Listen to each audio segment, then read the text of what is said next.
Well, we had an opportunity. We got an opportunity to see exactly why the Cleveland Cavaliers is one of them teams where you can never count them boys out.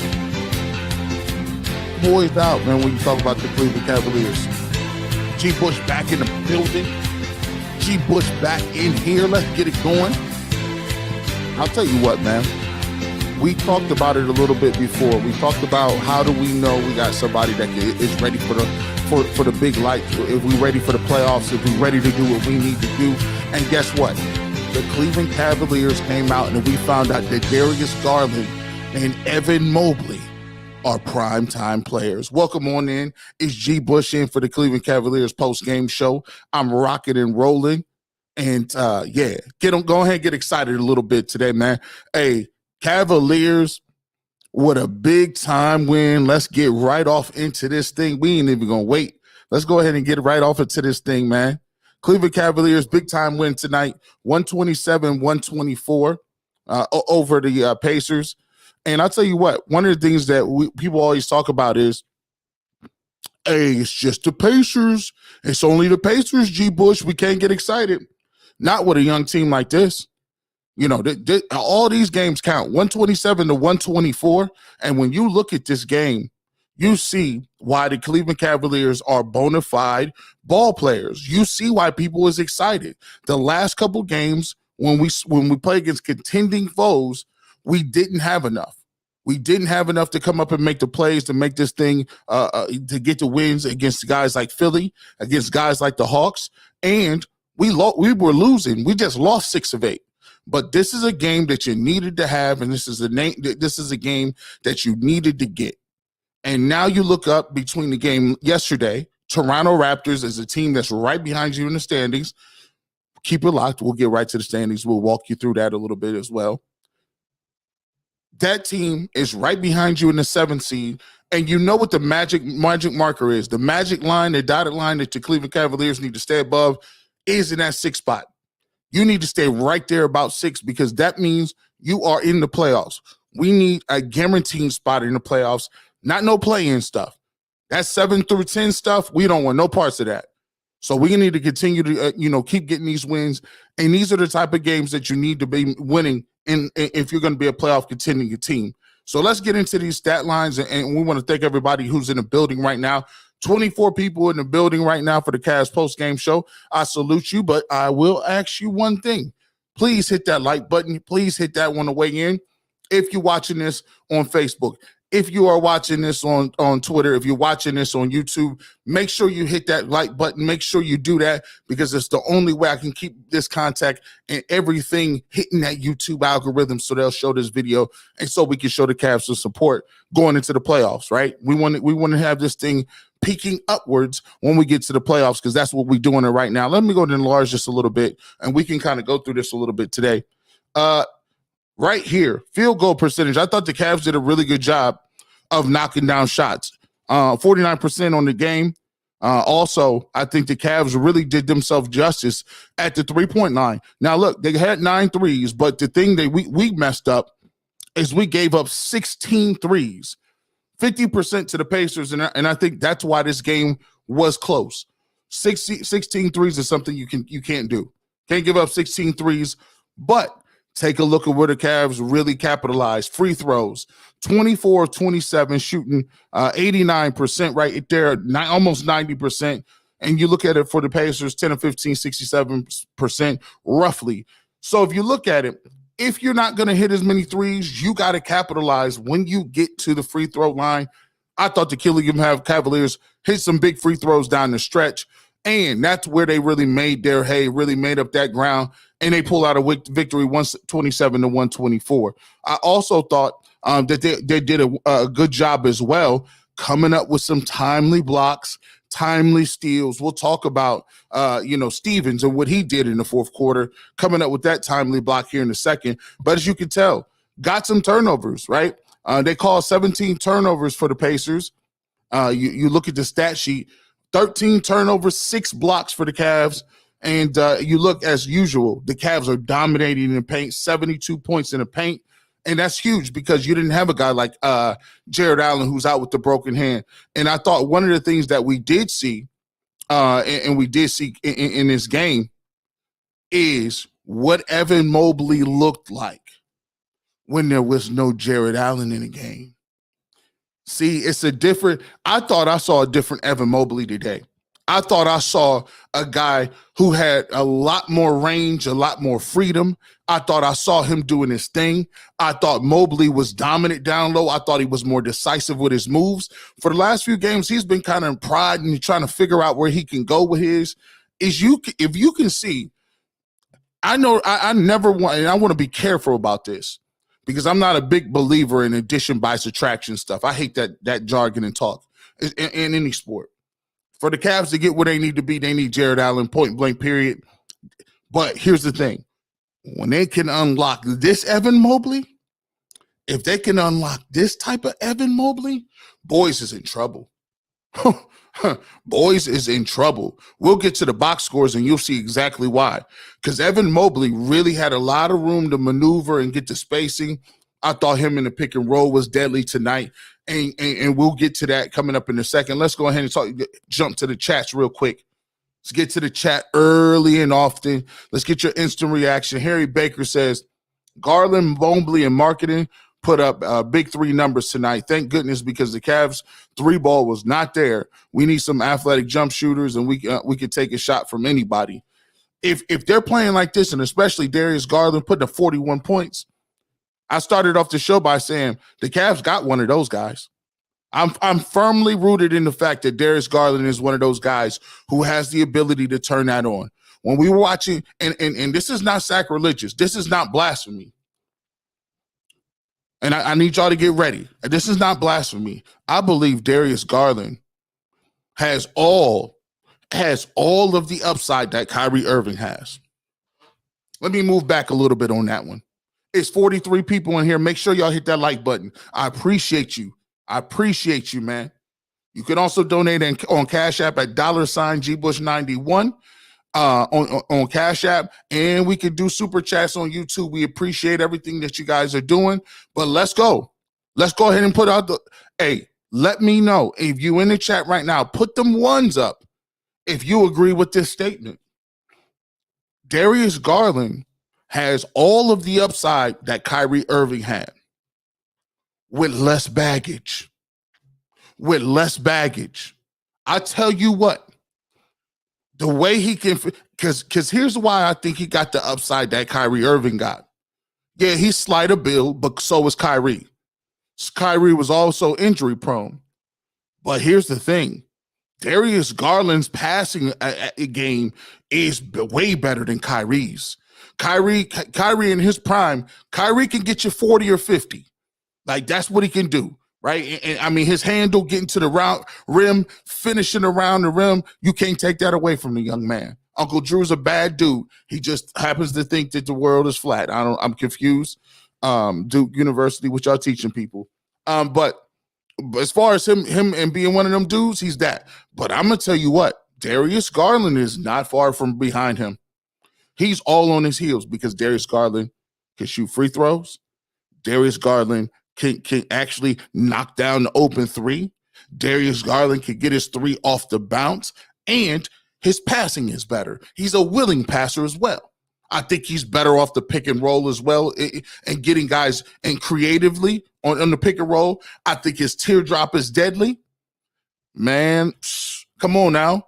Put them ones in there. You let me know if you feel like he got it. Let's get to it. Eric Romero got that one in there. Let's go. Bardrick Lewis got the one. Haas has got the one. Marcus Morris. Is the Morris twins in the building? Not playing. Karen Phillips. Always represent Karen. Always in the building. Thank you for being a part of the Cavs post-game show as usual. Garland is what we hoped Sexton would be. Super facts.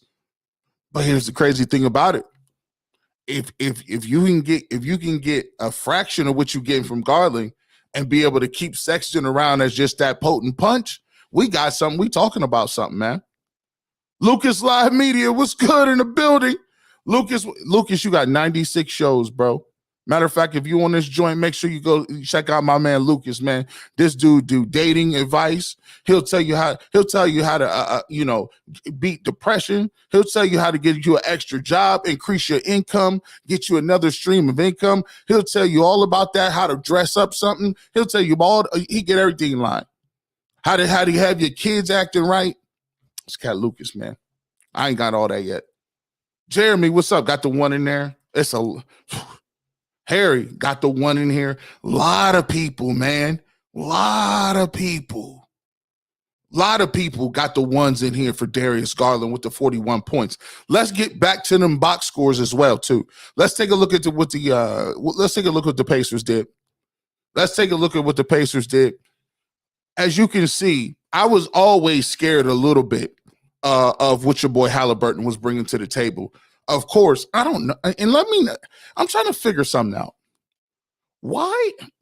What the heck is the Sacramento Kings doing, bro? Why would you get Haliburton 25 points, 9 assists, 4 rebounds? That man's nice. Why would you give up on him? The Kings, I don't know what they're doing. They ain't been nice since they had White Chocolate and Chris Webber and them. Buddy Heild, he had 14 tonight. Isaiah Jackson, 12. You know, it's almost weird looking at the Indiana Pacers because I'm used to seeing guys like, I'm used to seeing Miles Turner in here. I'm used to seeing Sabonis in here. Those type guys really didn't give me what I was looking for. But as you can see, what makes the Pacers pretty good is they got that same thing the Cavs is doing. They get about 12 to 15 from everybody. So the starters, Isaiah Jackson gives you 12. Haliburton gives you 25. But then after that, it's all people contributing. You got Buddy Heild with 14 tonight. Malcolm Brogdon. And the thing how they do it is they hit a lot of threes. Brissett had 5. And then you got Jalen Smith off the bench, Dwayne Washington Jr. 15. Bazate had 15. And Duarte had 11. So they had a lot of people out here moving around and had some nice balanced scoring tonight. As always, teams like the Pacers, the Detroit Pistons, the Wizards, the Hawks, they always play the Cavs strong. Always. I don't care if the Indiana Pacers had Reggie Miller right now and Mark Jackson and Antonio and Dale Davis back again. And they're like 65. They got Buckeye cards. Senior citizens, they dinners is like 55 cents at Denny's. Shoot, that's a shame. I'm 40. I'm only about 20 years from that. But I'm going to be eating my Denny's. I'm going to be good. Let's go over to the Cavs. Let's take a look at the Cavs. Ooh, that just jumped off the screen good at you, man. Evan Mobley tonight. Once again, I can't say enough about the kid. 22 points, 12 rebounds, 3 assists. And I believe he also had 5 steals. Playing 36 minutes. Darius Garland, 41 points, 13 assists, 5 rebounds. That's why I'm saying he got all the upside that Kyrie Irving had. He has every bit of the upside. And I might say he might have a little more upside because he's not been extra injury prone. And he has none of the off-court stuff. 0 of it. Has none of the off-court stuff. None of that at all, man. Soul Train, thank you so much for the super chat. I appreciate you, my brother. Should we believe in Isaac Okoro long term? You know, Isaac Okoro is one of those guys who you just hope he blossoms. Because what you can do with Isaac Okoro is if he blossoms, right? If he blossoms long term, what you can do with him is you can use him as gravy on the top. What does that mean? Anything else he give you, you know what I'm saying? That's like you go to a breakfast buffet. You got sausage, eggs, pancakes. They give you grits. They give you hash browns, hash potatoes. They're going to give you some muffins. They give you wheat toast in, and they gave you some fresh fruit. If they going to throw some sausage gravy on your biscuits, I'll take it. I mean, I'm not going to say no, but I mean, I got all the rest of the stuff. I got all of the rest of the spread over here. Why am I going? I mean, I'm not going to turn the gravy down, but it's not like I need it. If Isaac Okoro is just going to practice on, hey, I need you to shoot threes and D people up. That's it.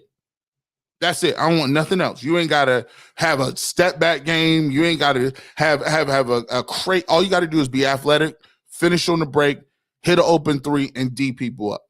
We could take that from Isaac Okoro, you know? So that's what I'm looking from him. Definitely looking for him on that situation. Dean Wade, 10 points tonight. Okay. Isaac Okoro, 11. Lauri Markkanen. See, this is the thing. If we can get Lauri Markkanen to understand that, yes, indeed, son, you are 7 foot. You 7'2". Yes, 7-footers count in the NBA. We need to listen. We need to have the 7 foot matters. 7 foot matters in the NBA. Somebody start that T-shirt. 7 foot matters, because for years we've been letting PJ Tuckers around here get their money off, and they 6'2". PJ Tucker about 6'4" in the game. He's still out here getting his money off. For so many years, we've been letting stretch fours and all these other guys get their money off. When these 7-footers look in the mirror and be like, yo, they got to guard you too. Yeah, it's nerve-wracking to be running around chasing cats off the pick and roll, but they got to cover you too. And when Lauri Markkanen understands, hey, Evan, when they switch that pick and roll and I got a little guy on me, we automatically going to play high-low. Whichever guy it is. If they switch on that, we playing high-low, and we playing volleyball over their head, and them was 2 every time. When Lauri Markkanen and Evan Mobley understand that fundamental, they're going to be deadly. They're going to be deadly. Lamar Stevens, 9 points today, 4 rebounds, but the block he had today was so timely. That block he had today was so timely. He got in 19 seconds, boom, made a play. 19 seconds later making a play. And here's the thing. A guy like Lamar Stevens is the guys that you want to take a charge here, maybe get in the passing lanes here. How many of y'all remember when Dante Jones, when the Cavs was down 3-1? When the Cavs was down 3-1, they got to win. They got back. They needed to get to 3-3 to tie the series up. They was in Cleveland. And there was a little small 2-minute area right before halftime, and Ty Lue put your boy in. He puts him in, and this guy goes crazy. He gets you a putback, and then also he gets you a layup. He gets an and-one and get a putback. And those type of things, especially a guy like him and Richard Jefferson, are guys that you just want to make a play somewhere. Get in the pass lane, do your thing, and rock out. And so he's going to be coming in handy. Tonight, Jetty, no points. That's how it works with Jetty. Jetty is hit or miss, right? Jetty is mystery meat Wednesday. You don't know what you get from Jetty. Sometimes you get 25 from him. If you get it, you cool. If you don't, that means you got to have Kevin Love step up. Kevin only had 9 points today, 15 minutes. And the tricky part is, what are we going to do and how are we going to mess around and figure out what is the rotations? What's the rotations? Because what we got to figure out with JB is, all right, we may not necessarily be able to get that from you tonight, but JB in the playoffs is going to have the quick hook. Come on out here. Come on, sit beside me.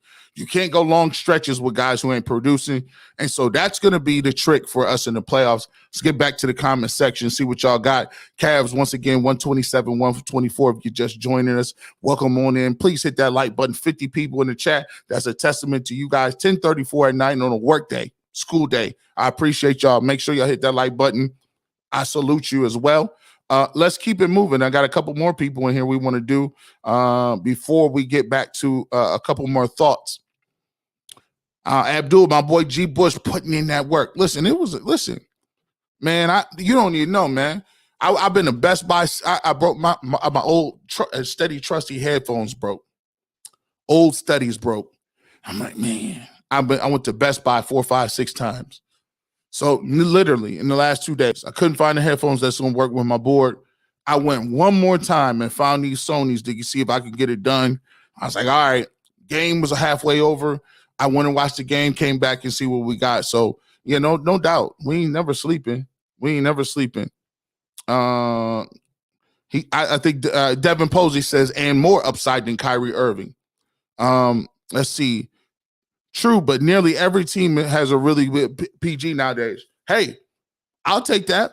It's just like it's like in football. Everybody got a good quarterback nowadays. But I sure as heck not going to complain because I got one too.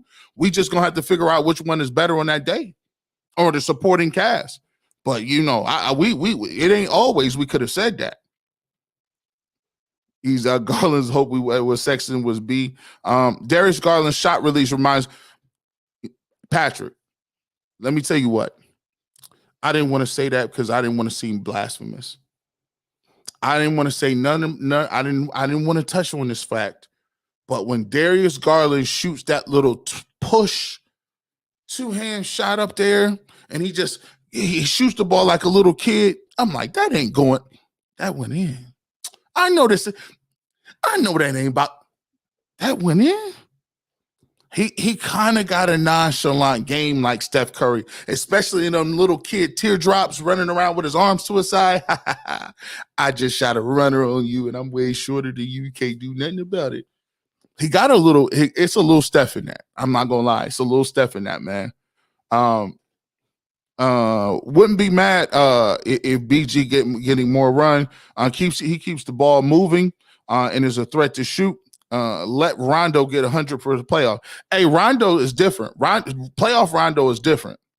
Playoff Rondo is a little bit different. Garland is a young Steve Nash, super quick player that can score at will, but loves to get his teammates involved, man. I loved what he was doing today, man. Loved it. 41 points once again, if you just stepping in the building, 41 points, 13 assists.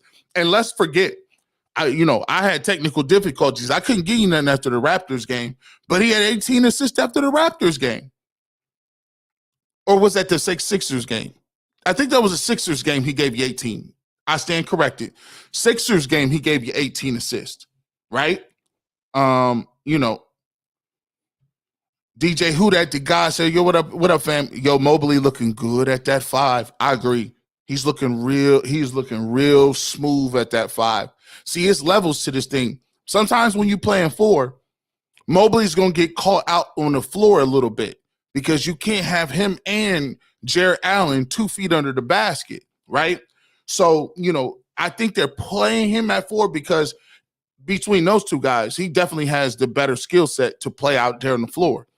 But my thing is, wait till the summer comes. See, a lot of people don't understand this. That's why I ain't tripping. That's why I'm not tripping. And I keep trying to tell people it's different. They keep trying to. Let me tell you something. Basketball analysis and football analysis is 2 different things. It's 2 different wines. It's a difference between a Moscato and a Pinot Grigio. Y'all got to understand the analysis is different. In basketball is really player dominant. Pretty much in basketball, all 5 guys is out there freelancing. You may call a play and you may come off screens and you may have a set thing to do after 4 or 5 passes. But after that, it's pick and roll and get the ball to your playmakers and you freelance and move off to people. That's not the same. Ain't no freelance and moving off people in football. So when people talk about, you're hard on the Browns, but you don't say this scene, I'm like, listen, the Cavs got people that's 13 years old. These kids barely got library cards, right?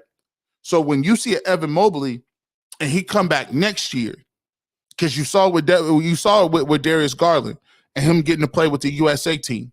When he come back next year and he had that game plan ready to go, and he come back with, all right, now I got some back to the basket moves. Now I got the Akeem shake. Now I can turn baseline. He already got the jump hook.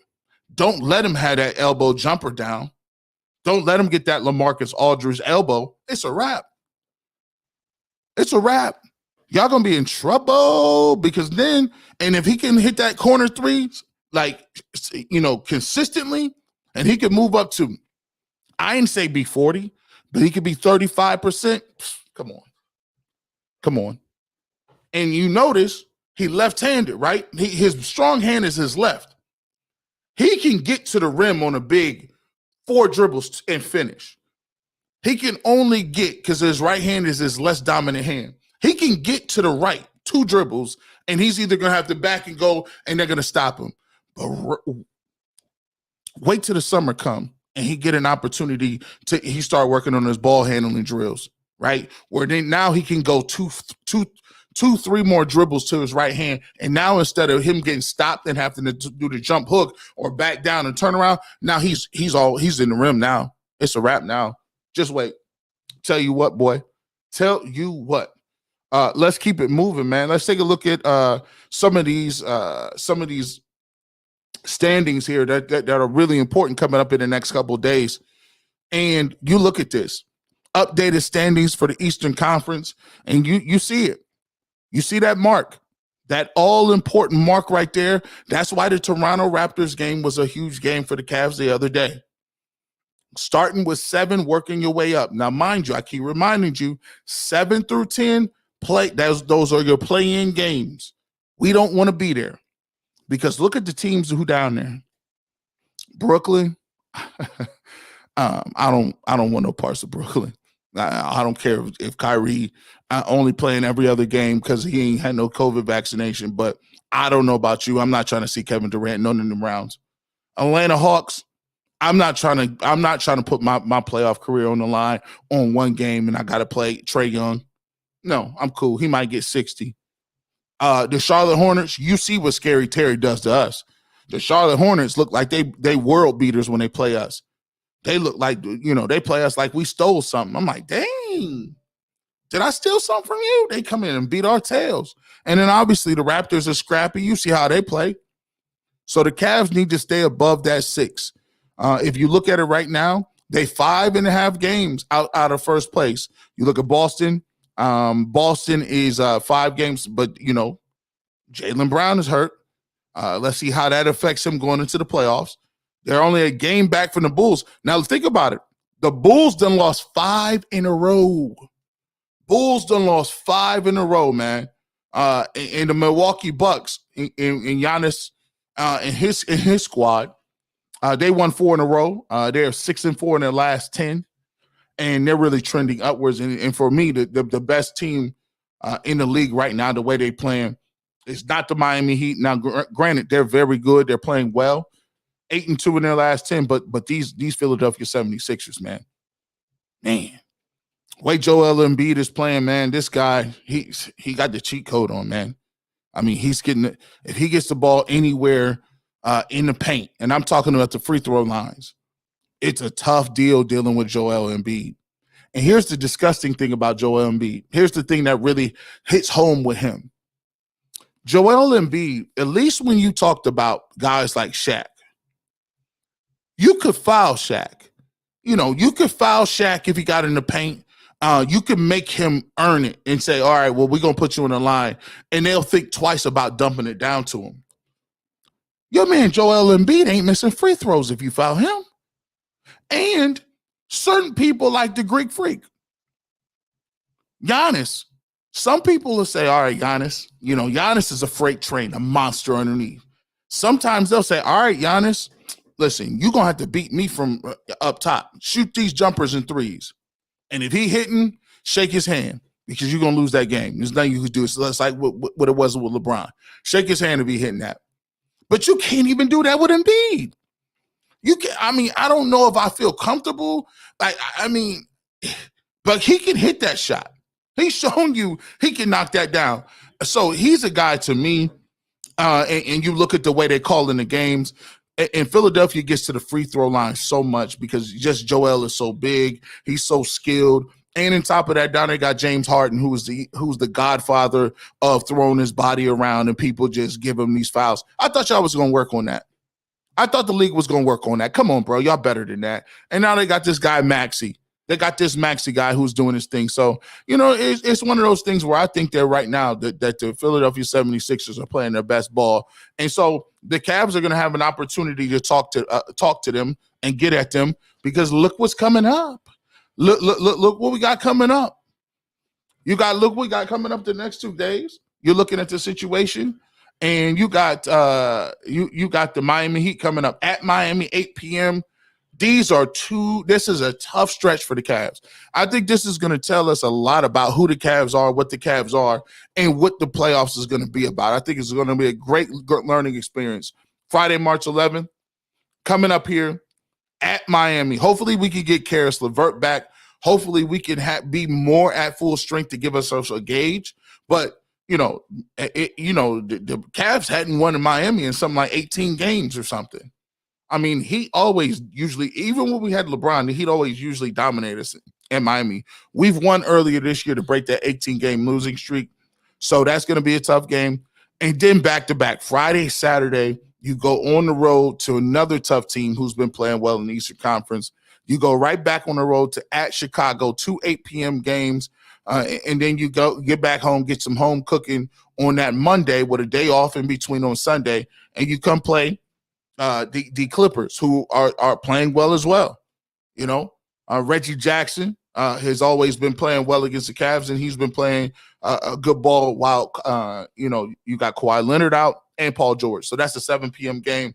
And then you're right back to the team we talked about, the Philadelphia 76ers, and then coming back playing the Joker on the 18th. So these are your next 5 games coming up. No slouches on here. No slouches at all.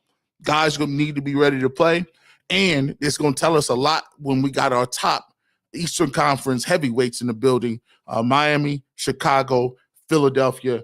So we're going to take a look, a really long look, and see who we are, and we're going to find out easy when we get after next week. We'll figure out what the Cavs talking about. Let's get right back to this chat really quick before we wrap it up. My man Rob Cunningham, woo, super sticker. Shout out to Rob. I want to thank you. Thank you for rocking the barbershop at one of your gigs. If you didn't know, Rob is a musician. He's all over the country doing gigs. Shout out to him and his band doing his thing. It was blessings representing me on the big stage. I want to thank you for that. Definitely appreciate you, man. Definitely do. My man Quincy Carrier or Coro could be a similar player to Tayshaun Prince, and that would be a huge win. Quincy, hey, if he anywhere like Tayshaun Prince, and I'm glad you mentioned the Detroit Pistons, because I think that's a way the Cavs have to build this thing. All the people you get for the Cavs are going to have to be savvy people that you draft, guys that you develop, and guys that you give specific roles to. When you look at what they had with Rasheed Wallace, they got a trade from him with I call them the Jailblazers at the time. Trailblazers. They got a trade for him. They traded for him. They also reinvigorated Chauncey Billups' career. They then got Rip Hamilton out of Washington when he played for the Wizards, when he was back there with MJ. And then, they got a guy like Tayshaun Prince, who they developed into a dude that was a defensive stopper, can get to the rack, can shoot the open jumper. And then they developed a guy like Ben Wallace into a defensive player of the year candidate. So that was all homegrown for the most part. Had a guy like Lindsey Hunter coming off the bench. So to me, I think that's a little bit of a blueprint to the way the Cavs got to build this thing, man.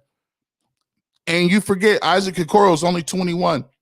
A lot of these guys, they can't. A lot of them ain't even in the club like that. The core is super young here, super young. Maybe Okoro can be like Iggy if he becomes a 3-and-D player. Facts. Because Iguodala was mad athletic in dunk contests, never really developed a jumper early on in Philly.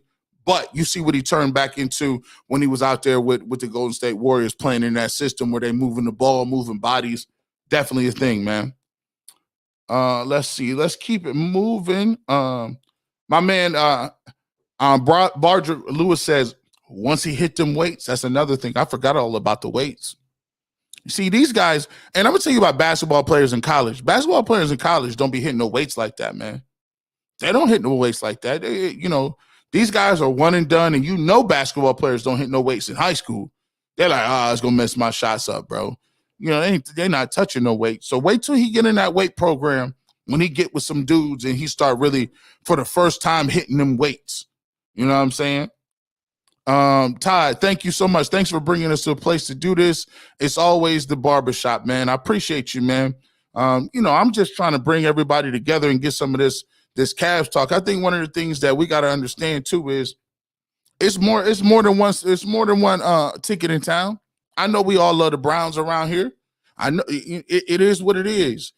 They always gonna be the grandfather. They always gonna be the big homie in town. But I think it's important to highlight some other different content. And I think it's important that you salute that, because here's the thing. We always talk about, hey, man, ain't nobody gonna come here. Man, look, Rome wasn't built overnight. If you wanted to be a basketball city, you can make it a basketball city. Get behind it. Get behind it. You can make it a basketball city. And if the organization see, and there's one thing I can always say about Dan Gilbert, and you say what you want to him about him, Dan Gilbert, in spite of any other owner in town, and with any other owner in town, Dan Gilbert has always put his money where his mouth is. He has gone in the luxury tax, and the NBA luxury tax is the most punitive system in all of professional sports. Dan Gilbert goes over in that luxury tax like it ain't nothing. Go ahead, do it. He's just like a sugar daddy with a young tenderoni on his arm. Go ahead and do that. Go ahead. Especially if we got a contender. So you say what you want about it. You know, is he controlling? Does he get in the way sometimes? Sure. But at the end of the day, Dan Gilbert put the bag on the line. So we can't say that. Question, do you think Stevens is on the same level as Okoro? No. Isaac Okoro got a different level of athleticism. He got more upside. He's 21. I think Isaac Okoro could be an elite defender in this game. I think he's definitely one of the dudes. Man, hey, man. John, I appreciate you, man. G. Bush, you the man. Y'all the man. Thank y'all for supporting me. We've got 64 people in here.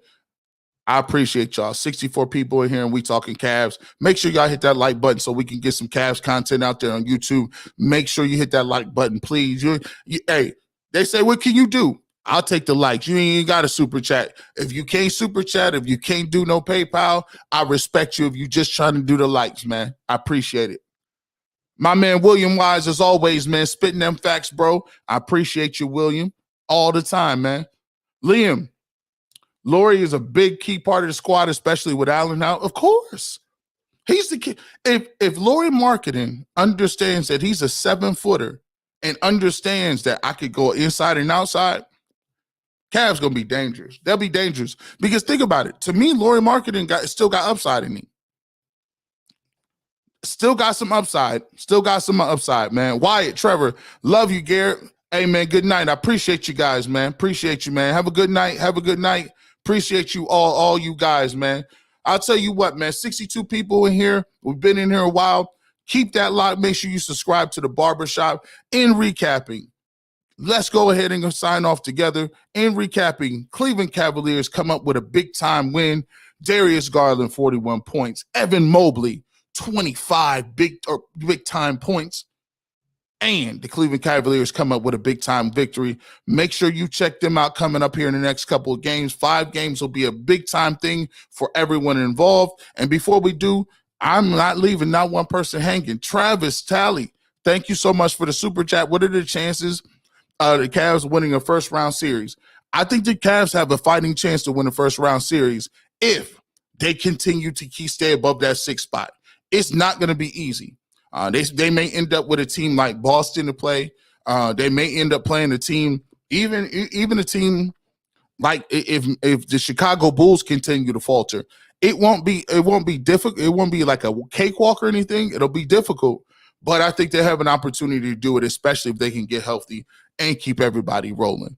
As always, man. Thank you so much for your gratitude. Thank you so much for supporting. Signing off is your boy G. Bush, and we will talk to you soon. As a matter of fact, as we always say everywhere,